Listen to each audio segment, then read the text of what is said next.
Section 1. In this section, you'll hear a conversation between a student and the coordinator of the Student Service Centre. First, you have some time to read questions 1 to 3.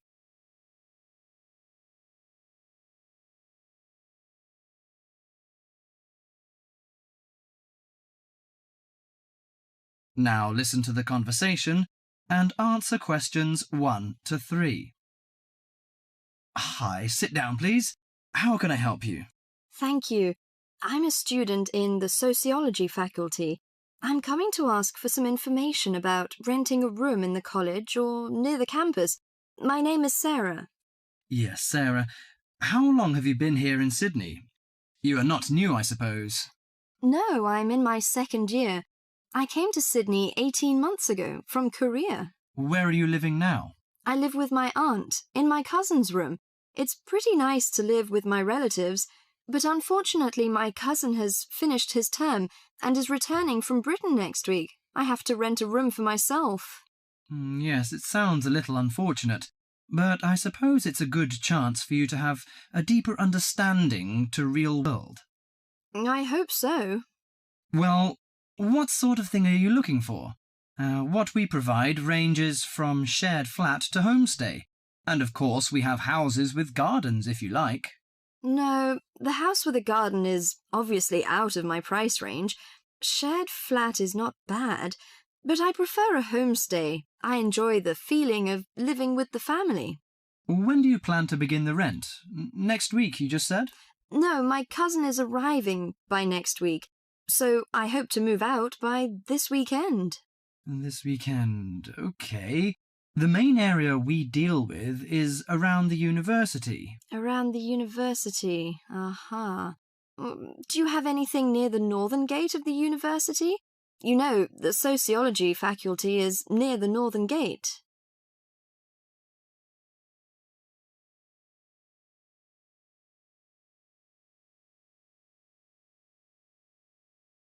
Before you hear the rest of the conversation, you have some time to look at questions 4 to 10.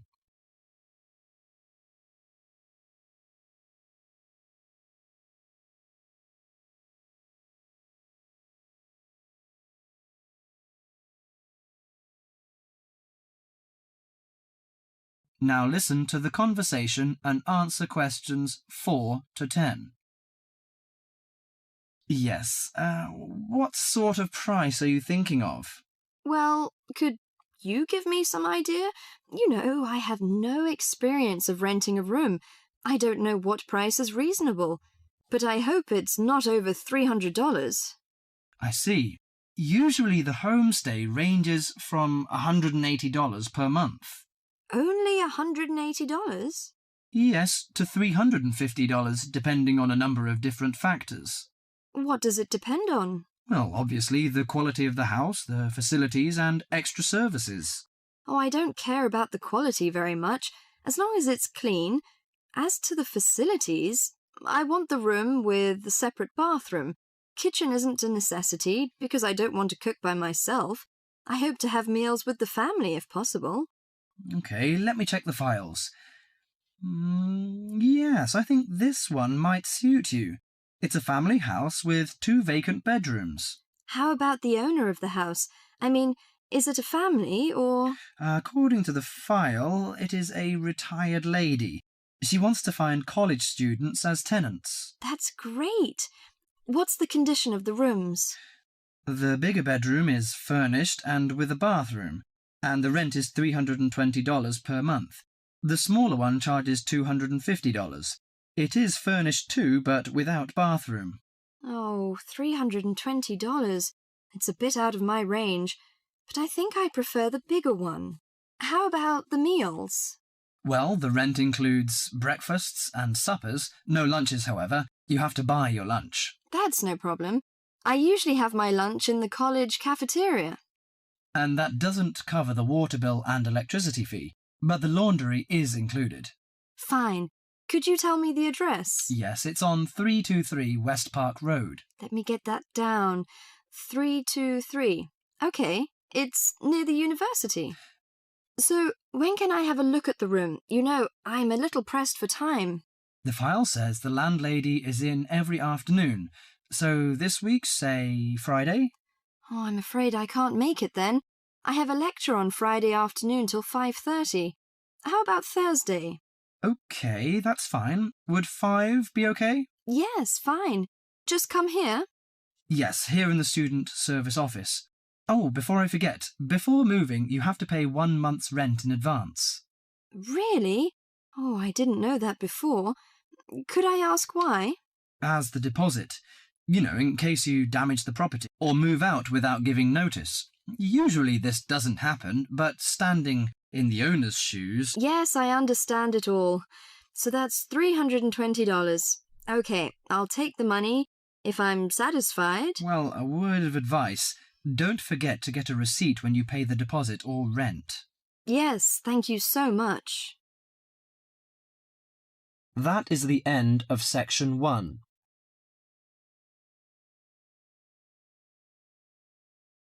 You now have half a minute to check your answers.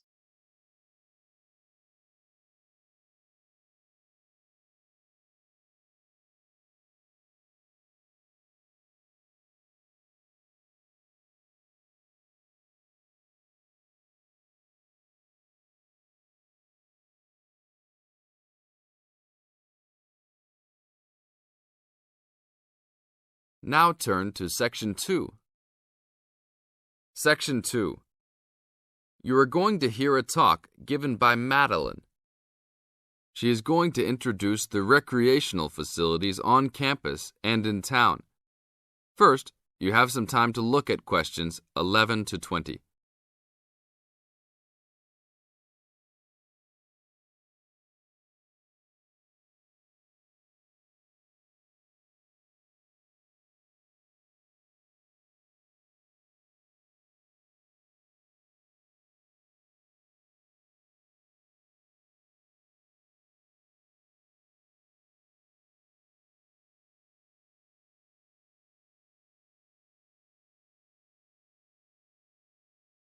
As you listen to the talk, answer questions 11 to 20. Well, good morning, everybody. My name's Madeline Stewart, and I'm here to tell you about the recreational facilities available on campus, and also to tell you something about what the town has to offer. You may already know that your Students' Union membership also includes membership of the Sports Union, which provides a range of sporting and recreational facilities on campus, much the same as those in most British universities. The Sports Union has football, tennis, and cricket teams in local competitions. And really, most sports are catered for in some way on campus, even if they're just social matches. In the building itself, there are fitness classes and a full gym, including weights. The Sports Union can also provide cheap tickets to some major sporting events. And to keep you up to date with everything available, there's a weekly newsletter distributed around the campus. You should check this to find out the names and phone numbers of the contact people for each sport or activity you're interested in. Yes, did you have a question? Yes, apart from what you've just said, does the Sports Union offer individual help in any of its activities, for example, in getting fit and healthy? Yes, we do. The Sports Union has a fitness assessment clinic every Friday, staffed by the resident sports trainer, who can provide advice on the best program for you and refer you to various charts. I'm sure you all realize that for any medical assessment or health problem, you should go to the University Medical Service. The sports trainer can also advise you on a suitable training program using the weights. And now on to Ashbury. For a town of its size, Ashbury has some unusually good leisure and sporting facilities, most of which are near the center of town and easily reached by bus from this campus. There's a new, well, almost new, Olympic-sized swimming pool. That's not quite in the central town area, but it's only a 5-minute walk from the bus stop. Above the pool, there's a high-tech fitness center that any of you more serious fitness lovers would need to check out. Then, in the center of town, there's a sporting complex called the Anderson Center, which contains squash courts and facilities for a number of other indoor sports, such as basketball. And just around the corner from the Anderson Center, in the main street there, is an indoor bowling alley.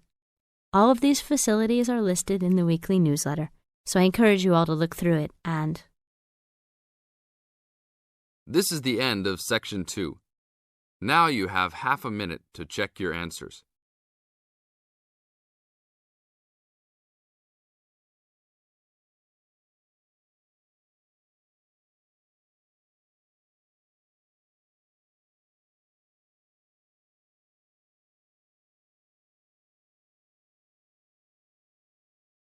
Test 7, Section 3. You will hear two business studies students discussing a presentation they'll do on an article on working effectively in groups. First, you have some time to look at questions 21 to 26.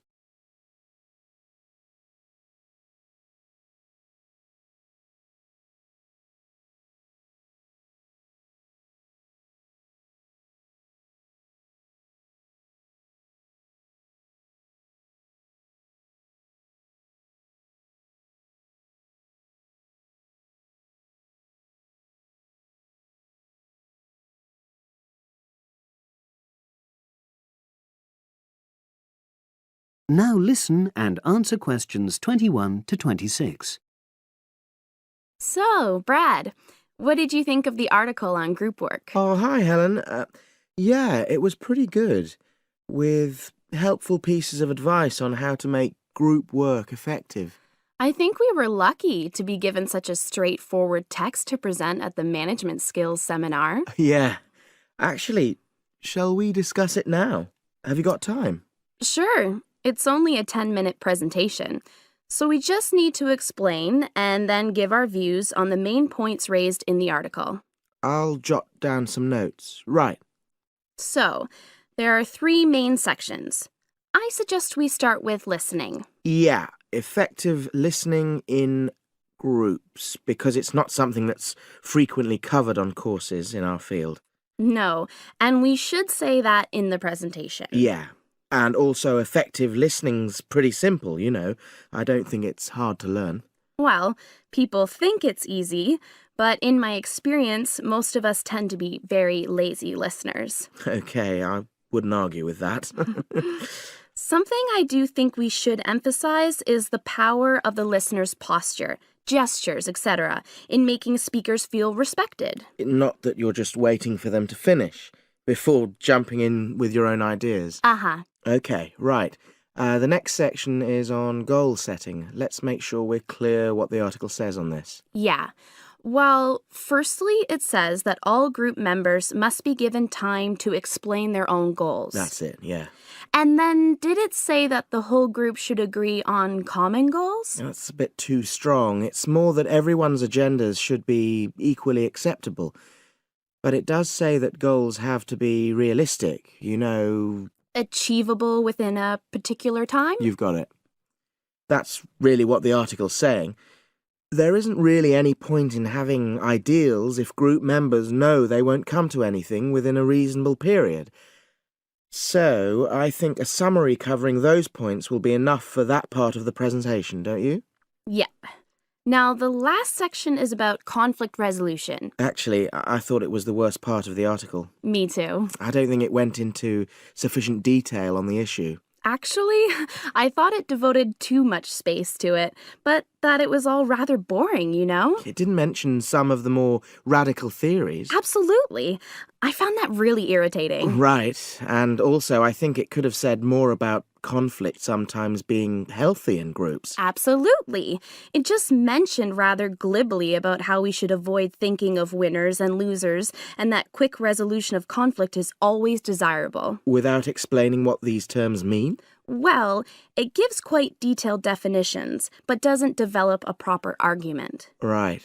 So, for the presentation, I think we just give some definitions and then explain what we felt were the weaknesses in the article's treatment of conflict resolution. Yeah, good.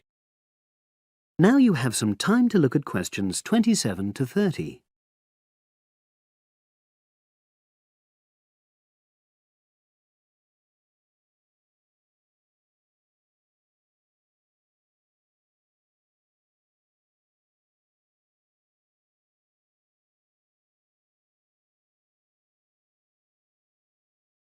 Now listen and answer questions 27 to 30.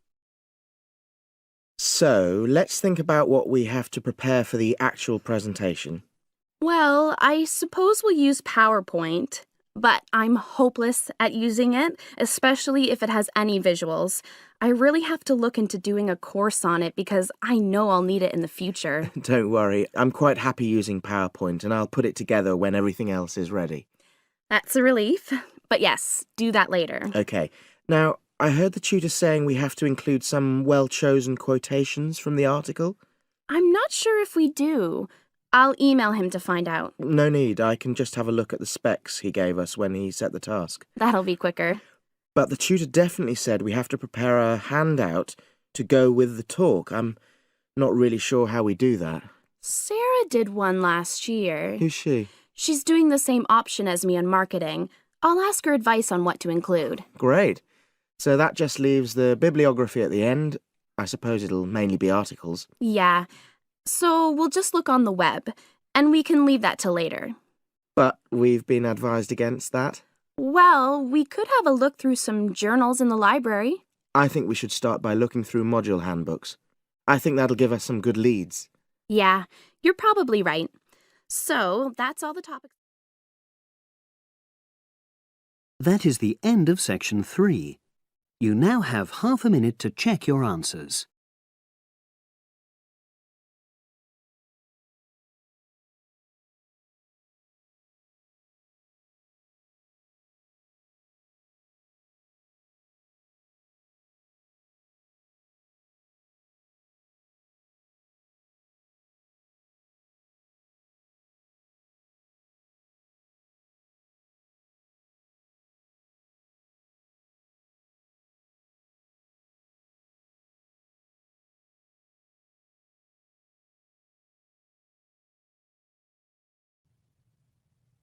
Section 4. You'll hear a lecturer talking to students about sport in Ireland. First, you have some time to look at questions 31 to 33.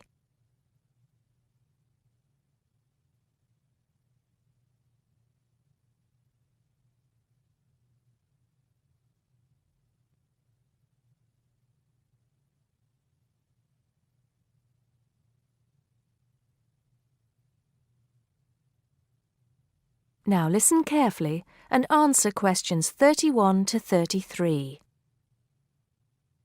Now, today we're going to be finding out about the most popular sports in the Emerald Isle. That's Ireland, of course. Can you guess what they are? Well, there are these two lesser-played games, a form of rounders and Gaelic handball. But we'll start with one which is perhaps over 3,000 years old, arriving in Ireland with the Celts, some claim. That may be a slight exaggeration, but I consider it to be the fastest field game in the world, and it goes by the name of hurling. Well, that's what it's known as in the English-speaking world anyway. So, what do you have to do? You've got 15 players on a team, one of them the goalkeeper. Each one has a stick called a hurley. Here you are.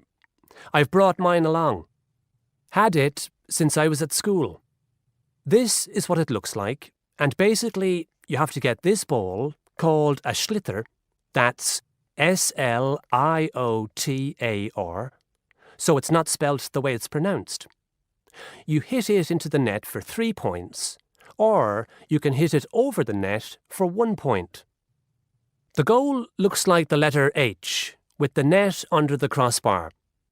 The goalie has a bigger stick than the others to help keep the ball out. You can also catch the sliotar and run with it for 4 steps maximum, or bounce it on your stick. Is that clear to you all? I'll be showing you a video a bit later, so you can see what a game actually looks like. You might like to think of it as a mixture of lacrosse, hockey, and baseball.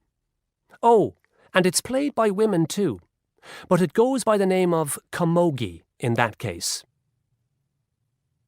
Before you hear the rest of the talk, you have some time to look at questions 34 to 40.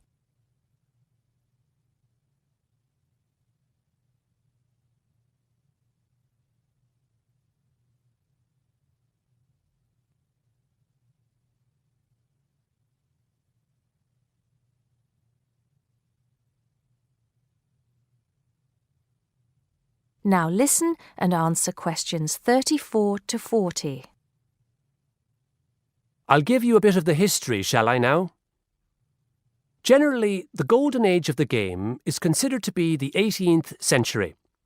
But systematic rules were first agreed and drawn up at that great shrine of learning, Trinity College Dublin, in 1879, founding the Irish Hurling Union, closely followed just a few years later by the formation of the Gaelic Athletics Association. With greater organisation last century, the All-Ireland Hurling Championship got off to a flying start, and I'm proud to say that my own native city of Cork has won more than 20 titles over the years. But then, so have Kilkenny and Tipperary. Is it only played in Ireland? No. Well, it is the only country with a national team at the moment, but you may be surprised to discover there are hurling clubs in London, as well as in America and Argentina, to name just a few. The other game I'd like to take a little time to introduce you to is Gaelic football, which is played on the same pitch as hurling with the same number of players, but there's no net. You just have to get the ball over your opponent's goalposts, and you can do that by kicking or punching the ball. However, you're not supposed to do that to the players, I might add. Imagine it as a combination of soccer and basketball, but in my opinion, it's a more exciting spectacle than either of those. Excuse my bias, if you will. It's also very popular with women. In fact, there are more women's teams than for any other sport. Whether despite or because of the physical contact involved, I wouldn't like to say. They do play a shorter game, 60 minutes, rather than the men's 70. So, let's have a look. If we can have the lights down, I'll see if I can get this technology to work. That is the end of section 4. You now have half a minute to check your answers.